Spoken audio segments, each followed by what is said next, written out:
नमस्कार, मैं हूं आपका दोस्त विजय विद्रोही। आप मुझसे जुड़ चुके हैं, इसके लिए आप सबका तहे दिल से शुक्रिया। अगले 8-10 मिनट में आपसे जुड़े रहने की कोशिश करूंगा। तो बिहार में चुनाव आयोग ने अपनी full and final voter list सामने रख दी है। एसआईआर के बहाने चुनाव आयोग ने खेल खेल दिया जो मोदी सरकार चाहती थी, या राहुल गांधी की चौकसी के कारण वोट चोरी नहीं हो पाई उतनी उस संख्या में जैसा कि एक अनुमान लगाया गया था, या फिर ये माने कि कोई तीसरा रास्ता अपनाया गया है जिससे बीजेपी का मकसद हल होता दिखाई दे रहा है। ये एसआईआर की जो नई वोटर लिस्ट का नया आंकड़ा सामने आया है, उसका प्रारंभिक तौर पर स्टडी करने के बाद ये निष्कर्ष 3 निकाले जा सकते हैं। इनमें से कौन सा सही है ये पूरी लिस्ट के बाद ही पता लग पाएगा, क्योंकि बहुत से जो मुस्लिम बहुल जिले हैं वहां की लिस्ट अभी मुझे पता नहीं लगी कि वहां वोटरों के नाम कितने काटे गए या नहीं काटे गए। कुल मिलाकर ये कहा जा रहा था कि चुनाव आयोग और इस बार ज्यादा से ज्यादा वोटरों के नाम काट देगा, और ये स्ट्रेटेजी इसलिए अपनाई गई है। अभी ढाका विधानसभा सीट जो चंपारण में है उसकी खबर भी आई थी कि 80,000 मुसलमान वोटरों के नाम काटने की असफल कोशिश की गई।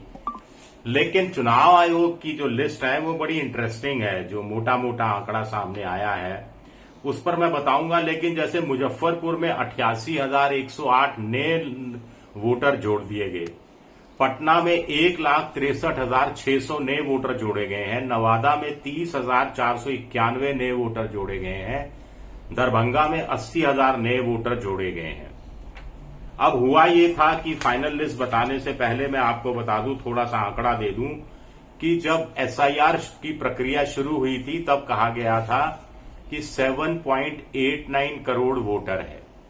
फिर 1 अगस्त को जो ड्राफ्ट लिस्ट आती है वो कहती है 7.24 करोड़ वोटर है, यानी 65 लाख वोटरों के नाम काट दिए जाते हैं।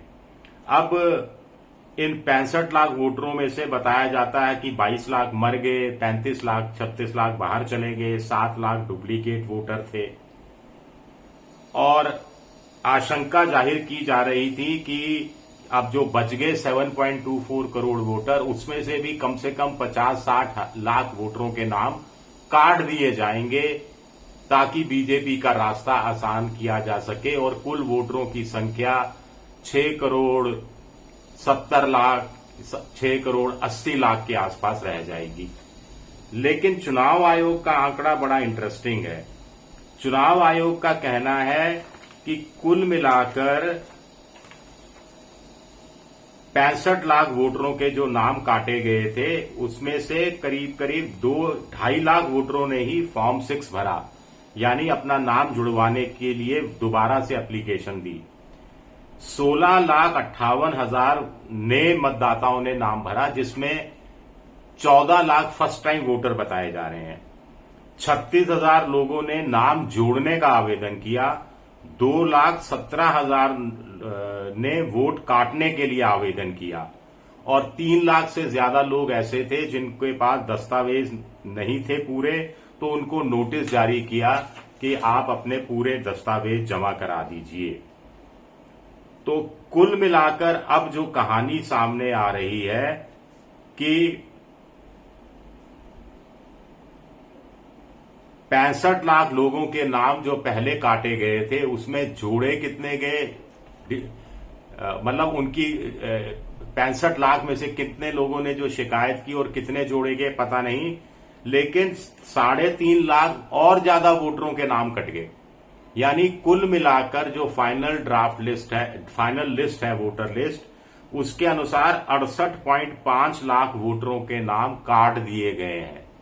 स्वाभाविक है कि उसमें वो 3 लाख वोटर वो भी शामिल हैं जिनके पास दस्तावेज नहीं थे, और दस्तावेज नहीं होने के कारण वो वोट नहीं दे पाएंगे। ऐसा नहीं है कि वो बिहार के नागरिक नहीं है, ऐसा नहीं है कि उनके पास जायज वोट पहले भी वो देते रहे हैं और वोटर लिस्ट में उनका नाम पहले भी रहा होगा, लेकिन चूंकि दस्तावेज नहीं है इसलिए 3 लाख लोग महरूम हो जाएंगे वोट देने से। कुल मिलाकर 68.5 लाख 68,50,000 लोगों के नाम इस वोटर लिस्ट से काट दिए गए हैं। आप कहेंगे कि 68 लाख वोटरों के नाम काट दिए गए 7.89 वोटरों में से, लाख करोड़ वोटरों में से, तो नाम जोड़े भी तो गए होंगे। तो इसमें नाम जोड़े भी गए हैं। कुल मिलाकर 21 लाख लोगों के नए नाम जोड़े गए हैं, जिसमें 14 लाख बताया जा रहा है फर्स्ट टाइम वोटर हैं। तो अब 7.24 करोड़ वोटर थे ड्राफ्ट लिस्ट के अनुसार, तो अब कितने वोटर रह गए वोटर लिस्ट में? बढ़ गए कि घट गए?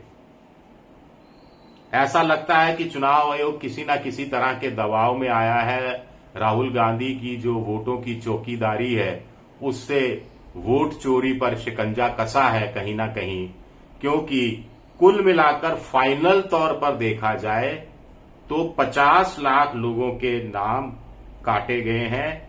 कुल मिलाकर 50 लाख लोगों के नाम काटे गए हैं, हम ये कह सकते हैं, क्योंकि 68.5 लाख लोगों के नाम काटे गए और 21 लाख लोगों के नाम नए जोड़ दिए गए।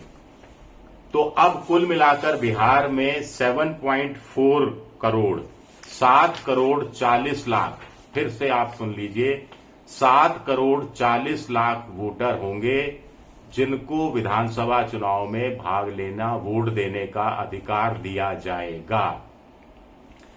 4 और 5 अक्टूबर को चुनाव आयोग के अधिकारी दिल्ली से दौरा करेंगे। 6 तारीख को ऐसा लगता है कि चुनाव की घोषणा कर दी जाएगी, क्योंकि 7 अक्टूबर को सुप्रीम कोर्ट में फिर से सुनवाई होनी है। और सुप्रीम कोर्ट की संविधान पीठ ने पिछली बार ही सख्ती से यह कह दिया था कि अगर वोटर लिस्ट में गड़बड़ी पाई गई तो हम पूरी एसआईआर की प्रक्रिया को ही रद्द करने में बिल्कुल भी हिचक नहीं दिखाएंगे। लेकिन अब 6 अक्टूबर को अगर चुनाव आयोग चुनाव की घोषणा कर देता है, जो कोड ऑफ कंडक्ट है, मोरल कोड ऑफ कंडक्ट, वो जारी हो जाता है, आदर्श आचार संहिता जारी हो जाती है, तो चुनाव की प्रक्रिया शुरू हो जाएगी। और जब एक बार चुनाव की प्रक्रिया शुरू हो जाती है तो फिर उस पर सुप्रीम कोर्ट मोटे तौर पर दखल नहीं देता है। अब ये जो 65 लाख वोटरों के नाम तो भाई जिस वजह से काटे गए थे, 3.5 लाख के और काट दिए गए हैं। कुल मिलाकर अब 21 लाख लोगों के नाम नए जोड़ दिए हैं, जिसमें 14 लाख फर्स्ट टाइम है। बाकी 7 लाख कहां कैसे कैसे जोड़े गए हैं, कौन है वो लोग जिनके नाम जोड़े गए हैं, ये अभी इसका स्टडी करना बाकी है। तो कुल मिलाकर 7 करोड़ 40 लाख मतदाता फैसला करेंगे कि अगला मुख्यमंत्री महागठबंधन का होगा या फिर एनडीए का होगा। अब दोनों गठबंधनों को तय करना है कि उनका मुख्यमंत्री का चेहरा कौन होगा, जो अभी तक तय नहीं है। शुक्रिया, बहुत बहुत शुक्रिया मेरा वीडियो देखने के लिए। पसंद आए तो लाइक कीजिए, सब्सक्राइब कीजिए, शेयर कीजिए।